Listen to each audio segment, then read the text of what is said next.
요리용 식용유 중에서 쓰면 안 되는 식용유가 있고요. 좋은 식용유가 있습니다. 뭔데? 우리가 사용해야 하는 식용유는 뭔데? 너무너무 궁금해. 식용유 중에 우리가 써야 될 식용유와 쓰면 안 되는 건강을 망치는 식용유가 어떤 건지 한번 알아보겠습니다. 안녕하십니까? 건강한 상식입니다. 영상은 음식에 사용하면 안 되는 건강을 해칠 수 있는 안 좋은 식용유 2가지 그리고 음식에 사용해야 되는 건강에 이로운 식용유 2가지를 말씀드리겠습니다. 식용유들마다 어디에서 추출했냐 그리고 추출 방식에 따라서 영양학적 가치가 많이 다르고 품질이 다를 수가 있는데 상당히 차이가 많이 나죠. 그래서 음식에 사용하면 안 되는 건강을 해치는 그런 식용유가 있습니다. 좋은 식용유를 고르는 기준은 첫 번째 영양학적인 가치가 있는 식용유가 어떤 건지를 먼저 판단을 할 겁니다. 일단은 이런 식용유는 기름이기 때문에 포화지방과 불포화지방산으로 이루어져 있고 포화지방이 적고 불포화지방산이 많아야지 좀 이롭게 그리고 불포화지방산이 너무 많으면 또 변질이 잘 됩니다. 그러니까 밸런스가 맞아야 되는 거고 불포화지방산 오메가3가 많아야 좋은 거고요. 오메가3는 우리 몸에 이로운 불포화지방산으로서 염증 수치를 조절하고 성인병을 예방하고 암을 예방하는 이런 이로운 작용이 있는 게 참 좋은 영양 성분입니다. 우리가 이상적으로 보는 비율은 오메가3와 오메가9이 많고 오메가6가 적은 것 찾는 겁니다. 이런 기름의 비율뿐만 아니고 폴리페놀과 같은 항산화 성분이 많이 들어가 있거나 미네랄이나 다른 이로운 색소 성분들이 얼마나 들어가 있는 그런 영양학적 가치가 있는 기름이 좋은 기름이고 이게 부족하고 오메가6, 오메가6가 많은 기름은 나쁜 기름이다. 두 번째 기름을 선택하는 기준은 바로 산화적 안정성. 기름이 잘 변질되지 않는 건데요. 기름은 일반적으로 다중 체인으로 구성되어 있고 그리고 이중 결합이 많기 때문에 온도나 빛이나 이런 외부 환경의 변화에 따라서 쉽게 산패가 됩니다. 산화적 안정성이 좋으면 잘 안 변하는 거고요. 그리고 이런 기름은 특히 식용유잖아요. 그래서 요리를 할 때 부어야 되는데 요리할 때 가열이 급격하게 이루어지기 때문에 발연점이 높아야 됩니다. 발연점이라 함은 기름을 사용했을 때 기름이 끓어가지고 기화가 되는 그 온도가 바로 발연점이고요. 높을수록 좋은 겁니다. 발효점이 낮으면 기화가 낮은 온도에서 되고 기화가 되는 그 순간이 가장 많이 산패가 진행됩니다. 그래서 우리가 버무리고 무치는 용도, 샐러드 드레싱으로 쓰는 기름과 이런 볶음과 그리고 튀기는 용도의 기름이 다릅니다. 그래서 볶고 튀기는 용도에 사용하는 기름은 발연점이 높은 걸 골라야 해요. 이 발연점이 좋은 기름을 고르는 기준이지만 여기서 소개해드리는 기름은 대부분 발연점이 높은 기름이기 때문에 그에 해당되지는 않고 산화적 안정성이라는 온도가 살짝만 올라가도 변질이 좀 덜 되려고 하는 그 안정성이 뛰어난 기름이 좋은 기름이다. 이렇게 보시면 좋. 그리고 마지막으로 세 번째 가격이 합리적이어야겠죠. 가장 좋지만 일반 기름에 비해서 몇십 배 비싼 건 의미가 없죠. 그렇기 때문에 가격이 어느 정도 밸런스가 있는 걸 선택해야 될 것 같습니다. 가격도 좋고 구하기도 용이한 그런 기름 요약하자면 영양학적 가치가 있으면서 안정성이 있으면서 가격이 합리적인 기름이 무엇인지 그걸 알아보겠습니다. 건강에 좋은 기름 요리에 사용해야 될 기름 2가지 가장 좋은 기름을 말씀드리겠습니다. 가장 좋은 건 바로 첫 번째 예전에 말씀드렸던 아보카도 기름입니다. 아보카도는 타임즈에서 세계 10대 슈퍼푸드로 선정할 정도로 어떤 영양적 가치가 풍부한 기름기가 많은 과일이죠. 이 아보카도 오일이 좋은 이유는 크게 보면 한 3가지 정도가 있거든요.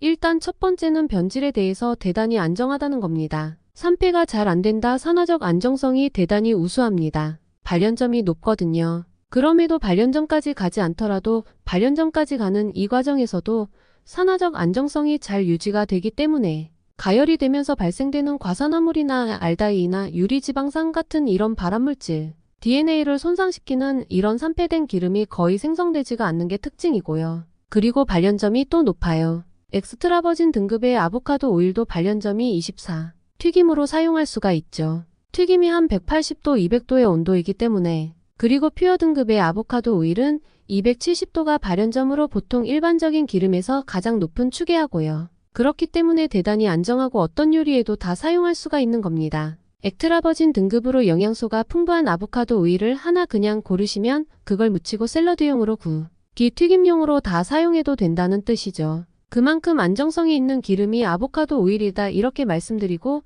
두 번째는 영양학적 가치가 대단히 높습니다. 불포화지방산 비율이 그래서 우리 몸에 이로운 불포화지방산이 풍부하다. 그리고 두 번째는 루테인과 토코페롤, 토코트리에놀 그리고 카르티노이드 계열의 색소들 항산화 성분들이죠. 이게 풍부하고요. 물론 풍부하다는 게 기름치고 좀 많은 편이다. 이렇게 보시면 되고 베타시토스테롤 같은 식물성 스테롤도 들어가 특이하죠. 그리고 티로솔과 하이드록시티로솔 같은 페놀 계열의 항산화 성분이 풍부해서 이게 항염증, 항산화 작용도 나아가서 여러 가지 이점이 많이 있다고 합니다. 세 번째 특징으로는 다양한 임상 데이터들이 있습니다. 인슐린 저항성을 개선시키고 콜레스테롤 수치를 개선시키고 당 수치를 개선시키면서 CRP라는 염증 수치까지 개선시켜준다는 자료가 있는 아보카도 오일이 세 번째 특징인 거죠. 아보카도 오일은 이렇게 안정성이 있으면서도 영양학적 가치가 있으면서도 대단히 여러 가지 이점이 있는데 단점도 있습니다. 단점은 첫 번째, 저는 맛이 괜찮은데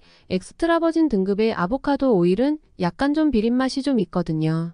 그래서 좀 기호성에서 좀 떨어지는 경우가 있고, 그리고 두 번째는 가격이 비싸다. 아보카도 오일은 보통 올리브 오일의 한 가격이 2배 이상 비싼 것 같고요. 그리고 일반 콩기름이나 이런 저렴한 카놀라유 같은 거 대비 한 6배, 아무튼 한참 비쌉니다. 아보카도 오일이 가장 비싸요. 비싼 게 단점. 그리고 다른 단점은 환경을 파괴한다고 했죠. 재배하는 과정에서 지력을 많이 소모하고 브라질이나 이런 데서 산림을 쳐내고, 아보카도가 돈이 되니까 재배를 하면서 환경 파괴 산림 훼손을 하고 있다. 이런 것들이 아보카도 오일의 단점입니다. 그렇다면 가장 좋은 기름은 아보카도 오일이었는데 밸런스가 좋고 현실적인 이상적인 기름은 무엇일까요?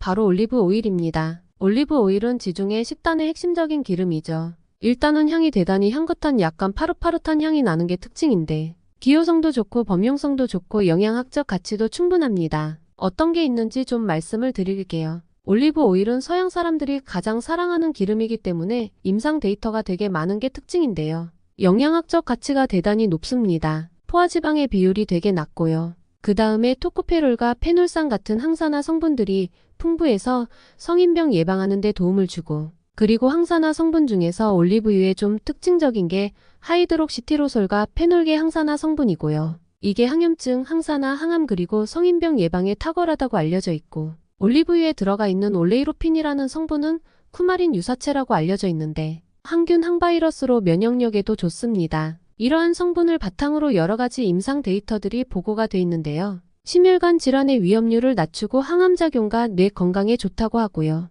우울증 개선, 염증 조절 그리고 면역력을 조절할 수 있다는 그런 임상적인 데이터가 있습니다. 특히나 성인병 예방에 대단히 많은 데이터들이 있을 정도로 좋은 기름이다. 올리브유는 그렇게 보시면 돼. 그리고 또 다른 특징은 산화적 안정성도 있는 편인데요. 일단은 엑스트라 버진 등급인데 이런 것들은 발연점이 낮습니다. 발연점이 한 160도이기 때문에 이런 엑스트라 버진 등급의 기름은 보통 드레싱 용도로 써야 되고요. 버진 등급은 210도, 퓨어 등급은 이한 40도 정도의 발연점이 있는데 다 아시겠지만 엑스트라 버진과 퓨어는 그냥 짜서 정제를 거의 안 했냐, 조금 정제했냐, 정제를 많이 했냐 그 차이입니다. 정제를 많이 할수록 유효 성분은 떨어지지만 발연점은 높아지고 그 기름 자체만 거의 추출된다고 보시면 되겠습니다. 그리고 이제 산화적인 어떤 안정성도 되게 뛰어나다고 알려져 있는데 산화적 안정성은 뛰어나지만 아까 아보카도 오일보다는 조금 떨어집니다. 특별한 단점은 없는데 우리가 알고 있어야 될 부분들은 엑스트라 버진과 퓨어를 나눠가지고 튀김용은 퓨어 등급, 드레싱용은 엑스트라 버진이나 버진 등급을 사용해야 된다. 그 정도만 구분하시면 될 것 같고, 가격은 아보카도 오일보다 훨씬 싸죠. 워낙 많이 대중화가 되어 있기 때문에. 그리고 영양 가치가 아까 아보카도보다 조금 떨어지지만 기호성이 훨씬 뛰어나서 일반적인 가장 좋은 기름으로 식용유를 사용하는 대안이 될 수 있는 게 이런 올리브유다, 이렇게 보시면 되겠습니다. 그렇다면 최악의 기름, 음식에 사용하면 안 되는 기름을 좀 말씀을 드릴게요. 첫 번째 바로 콩기름입니다. 콩기름은 우리가 옛날에 많이 썼었죠. 부침개 부위고 명절 때 요만한 통에 있는 기름 이렇게 부어 썼던 게 바로 콩기름인데요. 콩기름은 요즘에 시장에서나 매장, 닭 같은 거 튀기거나 그럴 때 사용하는 기름인데 가정에서는 거의 사용하지 않는 것 같습니다. 워낙 싸고 구하기 쉽고 변질도 잘 안 되고 그런 측면이 있기 때문에 콩기름을 많이 사용했고, 발연점이 한 230도로 높은 편이라 튀김용으로 워낙 많이 썼던 건데 콩기름은 기름으로서의 가치가 좀 떨어집니다. 오메가6가 높으면 뭐라고 말씀드렸죠. 염증 유발하면서 성인병 유발하고 암까지 갈 수 있다. 우리가 좋은 걸 뭔가를 먹으려고 양질의 재료를 썼는데 기름으로 이렇게 안 좋은 걸 쓰면 안 되겠죠. 그래서 콩기름은 웬만하면 사용하지 않는 게 좋고요. 콩기름은 보통 추출할 때 핵산 유기용매에 녹여가지고 하기 때문에 유기용매가 같이 혼입되는 경우도 있다고 합니다. 그리고 콩은 대부분 GMO 콩일 가능성이 높기 때문에 GMO냐, 논 GMO냐, 유전자 변형을 가했냐 안 가냐. 이 차이가 과학자들 전문가들마다 화두입니다. 어떤 게 맞냐, 정말 우리 몸에 문제가 있냐 없냐에 대해서 갑론을박이 많고 명확한 건 없어요. 동물 실험 결과 뭐 이런 문제가 있었다 정도가 있지만 사람에게 적용시킬 수가 없기 때문에, 그것도 많은 양을 투입했을 때 발생 때문에 유전자 변이, 식물에 대한 공포가 조장되고 있다고 생각은 하지만 그럼에도 찜찜한 부분이 있기 때문에, 그리고 대안이 많기 때문에 굳이 GMO 콩을 사용한 식용유를 사용할 필요가 없는 것이죠. 그리고 가장 콩이 또 나쁜 점, 영양학적 가치가 제로에 가깝습니다. 제가 이 자료 찾아보고 놀란 건데 어쩜 이렇게 영양학적 가치가 제로에 가까운가? 콩을 유기용매에 녹였기 때문에 그런 건데요. 압착해서 추출하거나 그러면 분명히 콩에 들어가 있는 여러 가지 항산화 성분이나 미네랄들이 같이 따라왔을 건데 워낙 저렴하게 하기 때문에 콩을 녹여서 유기용매에 녹여서 추출하기 때문에 미네랄이 자료를 봤을 때 비타민 극소량의 비타민 E와 K가 들어 있었고요. 놀라울 정도로 항산화 성분도 안 들어 있었습니다. 대부분의 영양학적인 어떤 요소들이 다 빠져있는 기름이 콩기름이다. 장점은 가격이 저렴하고 구하기 쉽다. 단점은 나머지 전부 다 이렇게 보시면 되겠습니다. 그리고 두 번째, 음식할 때 사용하면 안 되는 식용유, 바로 카놀라유입니다. 이 카놀라유도 말씀을 드렸었죠. 유채꽃 씨앗에서 추출한 기름이고 1970년도에서 캐나다에서 처음으로 생산한 기름입니다. 이 기름은 약간 좀 이것도 마찬가지로 약간 갑론을박이 있어요.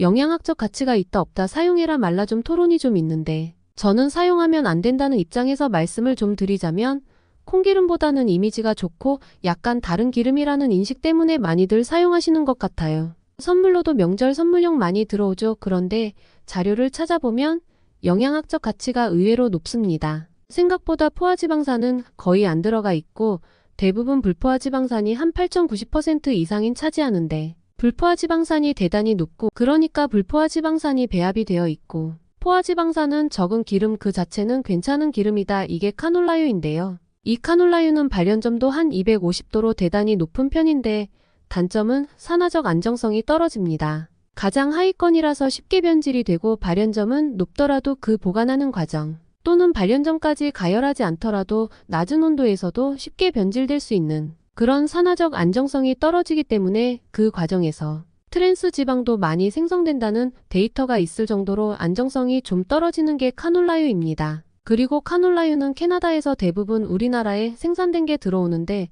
대부분이 GMO 유채꽃 씨앗입니다. 유채꽃 씨앗에 독성이 있어서 그걸 제거하려고 GMO로 만든 거기 때문에 대부분 GMO다 이렇게 보시면 되겠네요. 그리고 추출 방식이 압착 방식이 아닌 대부분 유기용매에 녹인 방식이기 때문에 또 핵산 같은 게 같이 혼입될 수가 있는 거죠. 콩기름보다는 낫지만 그럼에도 약간 찜찜한 구석이 있는 게 바로 카놀라유다. 카놀라유 가격 저렴하고요. 구하기 쉽고 변질이 좀 찜찜하지만 기름도 되게 좋은 기름이 들어가 있는데 대안이 많잖아요. 우리가 올리브유 쓰면 되지 굳이 카놀라유를 쓸 필요가 있나. 포도씨유가 그나마 좀 낫죠. 포도씨유를 쓰면 되는데 굳이 카놀라를 쓰나. 뭐 등등등등 여러 가지 선택지가 있기 때문에 굳이 쓸 필요가 없다 이렇게 말씀드리고 싶네요. 오늘 영상은 음식에 사용하면 안 되는 식용유, 음식에 사용하면 좋은 식용유 두 가지씩을 말씀드렸습니다. 오늘 영상이 도움이 되셨으면 좋아요, 구독 부탁드리겠습니다. 감사합니다. 오늘도 더 건강하시고 행복한 하루 되세요.